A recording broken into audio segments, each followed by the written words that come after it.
नमस्कार, मैं हूं अभय कुमार। आप देख रहे हैं अपना खास कार्यक्रम बिहार समाचार। बिहार समाचार में खबरें बिहार की, बातें बिहार की, देश दुनिया की तमाम खबरें जो आपको जानना जरूरी है। बिहार समाचार में हम खबर लेते हैं सत्ता के गलियारों से, पंचायत के गलियों से और गांव के चौपालों से, जो कहीं न कहीं आपके जीवन को प्रभावित करता है। तो बिहार समाचार में लेते हैं इस वक्त की सबसे बड़ी खबर। बिहार में फिर जहरीली शराब से 8 लोगों की मौत हो गई है। सिवान में जहरीली शराब से 8 लोगों की मौत हो गई है, 6 लोगों की आंखों की रोशनी चली गई है। सैनिटाइजर के लिए स्प्रिट मंगाकर उसका शराब बना दिया था, जिसे पीकर 6 लोगों की आंखों की रोशनी चली गई और 8 लोग की मौत हो गई है। सदर अस्पताल में, सिवान सदर अस्पताल में लगातार मरीजों की संख्या बढ़ रही है। हालांकि शुरू में प्रशासन ने शराब पीने से इनकार किया था, लेकिन जब जांच की गई, लोगों से बातें की गई, तो लोगों ने स्वीकार किया कि मौत जहरीली शराब से हुई है। हालांकि पूरे हॉस्पिटल परिसर को छावनी में तब्दील कर दिया गया है, गेट पर ताला लगा दिया गया है, पत्रकारों को परिजनों से बात करने नहीं दिया जा रहा है। लेकिन फिर भी जो खबर बाहर निकल कर आ रही है कि यह मौत शराब पीने से ही हुई है, और जो इसका शराब बनाने की जो प्रक्रिया थी, सैनिटाइजर बनाने के लिए स्प्रिट मंगवाया गया और उस स्प्रिट से शराब बना दिया गया। तो बिहार में जहरीली शराब से मौत का सिलसिला थमने का नाम नहीं ले रहा है। और वहीं आपसे एक सवाल करते हैं, क्या पश्चिम बंगाल हमारे देश से बाहर है? क्या वहां भारत का कानून नहीं चलता है, या जो भारत की जो चिंताएं हैं वह बंगाल नहीं करता है क्या? तो ऐसा ही एक मामला आया है बंगाल के 10वीं के पेपर में। पोक को, जिसे हम लोग पाक ऑक्युपाइड कश्मीर कहते हैं, उस कश्मीर को आजाद कश्मीर बोला गया है। आजाद कश्मीर पाकिस्तान वाले कहते हैं, लेकिन बंगाल सरकार के नजर में पाकिस्तान के नजरिए की तरह उन्हें सवाल पूछा है, आजाद कश्मीर बताया है। 10वीं के सवाल में एक हफ्ते में यह दूसरी बार सामने आई है। ऐसी गलती केंद्र ने मांगा है जवाब। हालांकि आरोप यह है कि जो बंगाल शिक्षा बोर्ड की 10वीं के शिक्षा बोर्ड के पेपर तैयार करता है, उस पर वामपंथियों का कब्जा है और वामपंथी इस तरह का हरकत करते रहते हैं। तो क्या वामपंथ देश विरोधी है? ऐसा तो नहीं है, लेकिन कुछ जाहिल वामपंथियों के कारण वामपंथी बदनाम हो रहा है। और वही नवादा जिले से खबर आ रही है। नवादा जिले में निकाह में अश्लील डांस करने से रोका तो जमकर हुई मारपीट। यह मामला है नवादा जिले से। नवादा जिले में निकाह में अश्लील गाने के विरोध पर रिसेप्शन पार्टी में जमकर लात घूस से चले। बेटी की ससुराल में आए लोगों को जमकर पीटा गया। इसमें 5 महिला समेत 19 लोग घायल हो गए, जिसमें से 12 लोगों को सदर अस्पताल में भर्ती कराया गया। घायलों में जेडीयू के अल्पसंख्यक प्रकोष्ठ के प्रखंड अध्यक्ष मोहम्मद जसीम भी शामिल है। बिना निकाह के बारात वापस चली गई। और वहीं मुख्यमंत्री ने ऐसा इशारा दिया है कि आनंद मोहन की रिहाई के संकेत दिए हैं कि आनंद मोहन को रिहा किया जाएगा। महाराणा प्रताप की पुण्यतिथि पर बोले, चिंता मत कीजिए, हम लगे हुए हैं, आनंद मोहन जल्द ही आपके बीच होंगे। और वहीं केंद्रीय कानून मंत्री का बयान है, बोला है जजों को चुनाव का सामना नहीं करना पड़ता है। कॉलेजियम पर बहस के बीच बोले केंद्रीय कानून मंत्री रिजिजू। उन्होंने कहा कि जजों को चुनाव का सामना नहीं करना पड़ता है।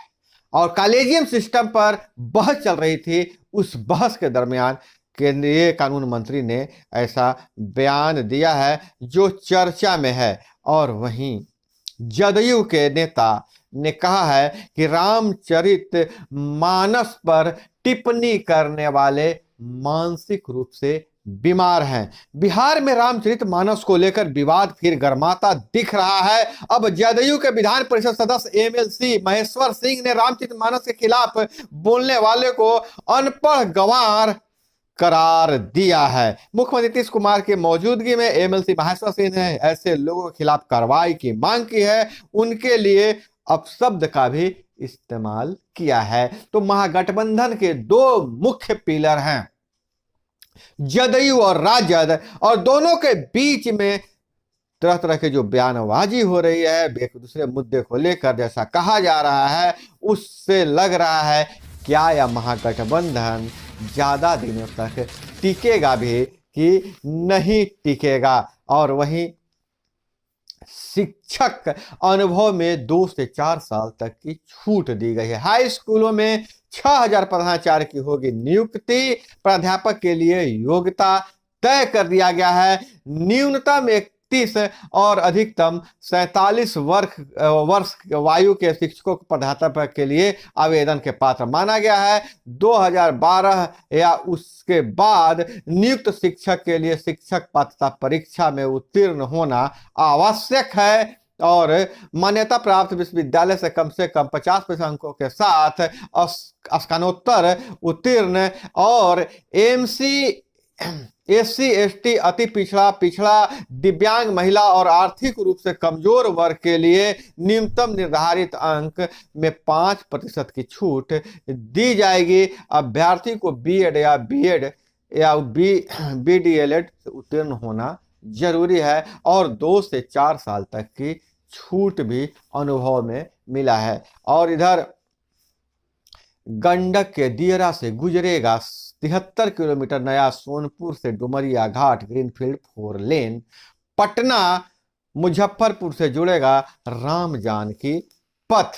और इधर मुख्यमंत्री समाधान यात्रा पर नवादा में थे। नवादा में उन्होंने कहा कि लड़कियों को प्रोत्साहन राशि देने में देर नहीं किया जाए।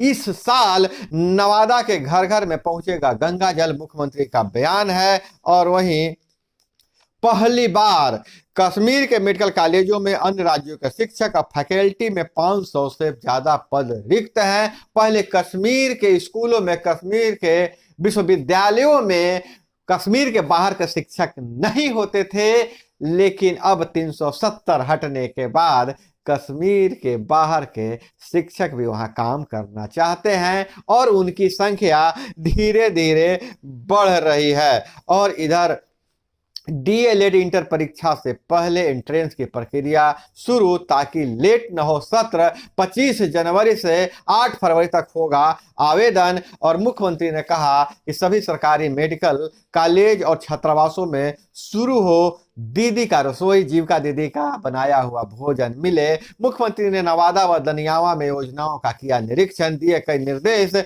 विभिन्न योजनाओं का जायजा लिया। जीविका दीदियों की आमदनी बढ़ाने में लगे हैं।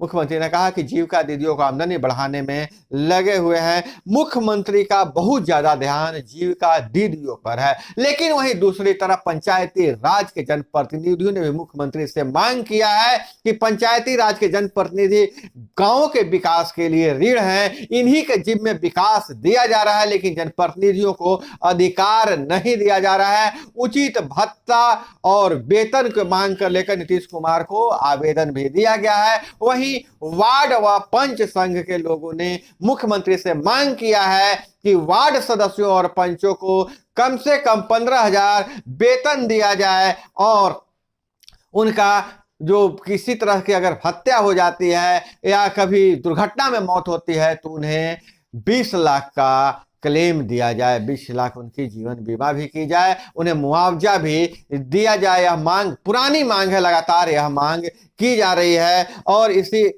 तरह से पंचायती राज विभाग में सभी जो त्रिस्तरीय पंचायती राज व्यवस्था है उसमें अलग अलग विभागों के लिए, वार्ड की समिति के लिए और ग्राम पंचायतों के जो विकास राशि मिलती है उन्हें अलग अलग बांट दिया जाए। जिस तरीके से जिला परिषद, पंचायत समिति सदस्य और मुखिया में अनुपात के रूप में राशि का बंटवारा होता है, उसी तरीके से ग्राम पंचायत, वार्ड ग्राम समिति और ग्राम कचहरियों के लिए एक अनुपात निर्धारित कर दिया जाए और राशि का बंटवारा किया जाए। इस पर आपका क्या विचार है, आप जरूर कमेंट में बताइएगा। और इधर अगले 5 साल में बिहार के सभी शहरों में शुरू हो जाएगा किचन तक पाइप से गैस सप्लाई। राज्य में सिटी गैस डिस्ट्रीब्यूशन के 8 प्रोजेक्ट सबसे बड़ा 2,996 करोड़ रुपए का। और इधर एकाग्रता एकता का प्रतीक नेपाल का बौद्ध स्तूप। और 3 साल बाद 1 महीने में 16,25,000 नौकरियां बढ़ा है। रोजगार देने में सर्विस और रियल एस्टेट सबसे आगे हैं। और अमेरिका में 50 मेगावाट के नए न्यूक्लियर रिएक्टर डिवाइस डिजाइन पास कर दिया गया है। इसके बाद अब छोटे भी न्यूक्लियर रिएक्टर बनाए जा सकेंगे। तो दोस्तों, यह थी वो तमाम खबरें जो आपको जानना जरूरी था। इसी तरह से खबरों के लिए जुड़े हमारे साथ। चैनल पे नए हैं तो चैनल को सब्सक्राइब कर लीजिए। वीडियो पसंद आए तो लाइक जरूर कीजिएगा। मिलते हैं अगले वीडियो में। जय हिंद, वंदे मातरम।